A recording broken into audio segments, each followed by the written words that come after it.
My name is Ramesh Richards. I am a Jesuit from the Australian province. I've just completed the Masters of Divinity and I'm currently pursuing the Masters of Theology in Ministerial Practice.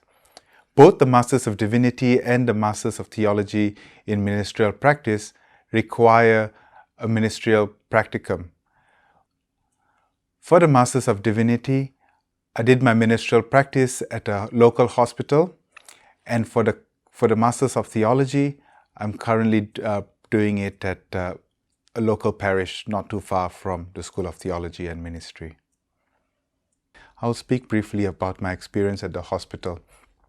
At the hospital, I'd go for about 7 hours a week, normally on a Friday, a full Friday, and really basically visiting patients. Some patients ask for the chaplain, and most of the time I knock on the door and introduce myself and say hello to the patient and just check how they're doing and if they want to talk about anything.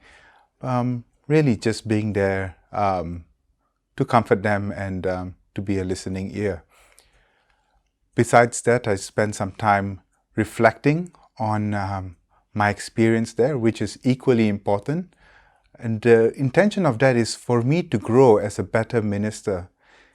I get an opportunity to speak to my supervisor on site and also speak to my classmates back in school. So I come back to school, back to the SDM, the School of Theology and Ministry, and speak to the professor and to about 5 students about once every 2 weeks, once a month.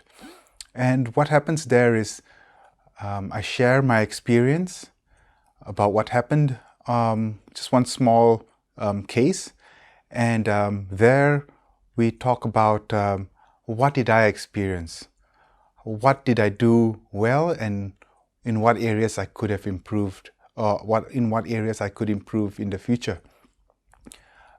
Basically, for example, there was this one experience where I was with a patient. The patient asked for a chaplain and I went, not knowing what I was going to get myself into. I knocked on the door, walked in, said hello, and introduced myself. And it didn't take long before the patient just broke down in tears, which is very common. And so I just sat by the patient's side and just waited and just in silence was praying for this patient, but at the same time assuring the patient that I was there and ready to listen whenever the patient wanted to speak, or maybe not at all. And I waited and waited, and then the patient just said that she had just come off surgery, and the doctor that spoke to her after the surgery told her that the surgery was not 100% the way they expected it to go, and that she would need to go for another surgery in a few days' time. And that really broke her heart because she was hoping to go back home in time for Thanksgiving, but this meant she had to stay back in the hospital, and she didn't know what was wrong, why did she have to go back for the surgery. And so I just sat with her and listened to her speak. And then I offered to pray with her, and we were praying, and you know, sometimes we just allowed the space of silence for some silence. And then I said goodbye and I left. 10 minutes later, I got called in again, and what had happened was after I'd left, another doctor came in and told her that the surgery was successful and everything was all right. What had happened was the previous doctor that spoke to her gave her the wrong news, so the surgery was right.